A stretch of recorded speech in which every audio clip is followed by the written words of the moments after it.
Assalamualaikum warahmatullahi wabarakatuh. Perkenalkan, kami dari kelompok 4 yang beranggotakan 2 orang. Yang pertama adalah Tias Inggarin Surya, NPM 1901020045. Yang kedua Hasna Fatinada, NPM 1901020051. Di sini kami akan mempresentasikan mengenai transaksi entitas induk dan entitas anak aset tetap. Yang pertama adalah transaksi penjualan aset. Antara entitas dalam satu kelompok usaha sering terlibat berbagai transaksi. Salah satunya adalah transaksi jual beli aset tetap. Aset tetap sebagai salah satu aset yang penting dalam mendukung operasional perusahaan seringkali diperoleh entitas dari entitas induk, entitas anak, atau dari entitas lain juga entitas anak dari entitas induk yang sama. Ilustrasi pembuka ini memberikan gambaran tentang transaksi jual beli aset tetap antar entitas dalam kelompok usaha yang sama. Yang selanjutnya adalah dampak terhadap pencatatan entitas induk dan jurnal eliminasi. Ada dua, yang pertama adalah dampak terhadap pencatatan entitas induk. Transaksi penjualan aset tetap antara entitas induk dan entitas anak dapat menghasilkan keuntungan atau kerugian. Keuntungan atau kerugian tersebut belum terrealisasi selama aset tersebut masih dimiliki oleh entitas anak atau entitas induk. Atas keuntungan atau kerugian yang belum terrealisasi tersebut, entitas induk harus membuat pencatatan. Dampak yang kedua adalah dampak terhadap jurnal eliminasi. Transaksi jual beli aset tetap antara entitas induk dan entitas anak juga harus dieliminasi dalam rangka penyusunan laporan keuangan konsolidasi.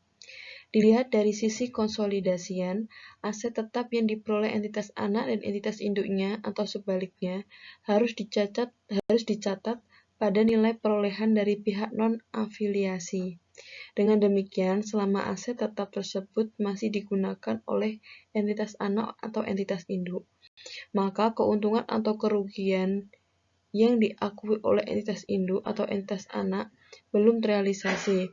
Untuk penyusunan laporan keuangan konsolidasian, maka dibuat jurnal eliminasi atas keuntungan atau kerugian yang belum terrealisasi. Selanjutnya adalah transaksi penjualan aset tetap tidak disusutkan. Yang pertama, dampak transaksi penjualan aset tetap tidak disusutkan terhadap pencatatan entitas induk dan jurnal eliminasi. Contohnya adalah yang pertama,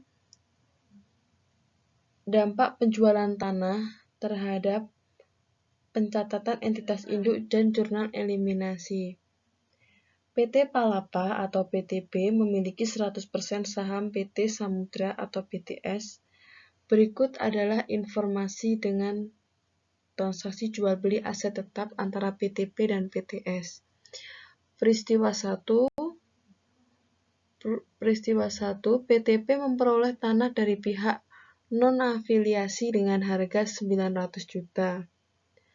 Lalu peristiwa 2, PTB menjual tanah kepada PTS pada harga 1 miliar. Lalu peristiwa ketiga, PTS menjual tanah kepada pihak non-afiliasi pada harga 1,2 M. Jika diilustrasikan seperti bagian berikut ini. Yang ini adalah peristiwa yang pertama, PTP memperoleh tanah dari pihak non-afiliasi seharga 900 juta, kemudian PTP menjual kepada PTS seharga 1 miliar, lalu PTS menjual kepada pihak non-afiliasi seharga 1,2 M. Bagaimanakah pencatatan yang harus dibuat PTB dan jurnal eliminasi yang dibuat pada saat penyusunan laporan keuangan konsolidasi 2015? Yang selanjutnya akan dijelaskan oleh rekan saya. Jadi skenario pertama, seluruh peristiwa P1, P2, dan P3 terjadi pada 2015. Atas penjualan tanah ke entitas anak, PTP melaporkan keuntungan sebesar 1 miliar atau 1 miliar dikurangi 100 juta atau 1 miliar dikurangi 900 juta. Sedangkan PTS membukukan keuangan penjualan tanah sebesar 200 juta. Dari 1,2 M dikurangi 1 M. Keuntungan atas penjualan tanah ke entitas anak yang diakui PTP sudah terrealisasi karena tanah sudah dijual PTS ke perusahaan non-afiliasi.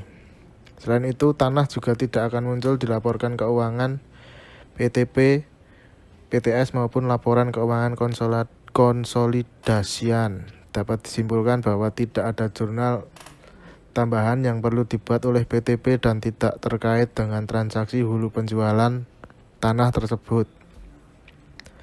Untuk kepentingan penyusunan laporan konsolidasian juga tidak ada jurnal eliminasi yang perlu dibuat.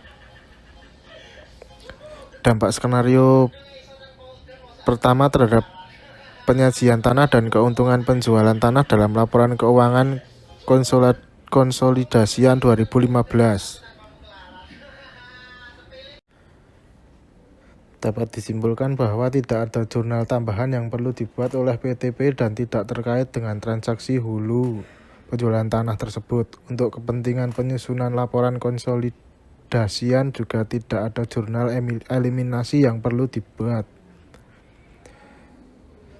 Dampak skenario pertama terhadap penyajian tanah dan keuntungan penjualan tanah dalam laporan keuangan konsolidasian 2015.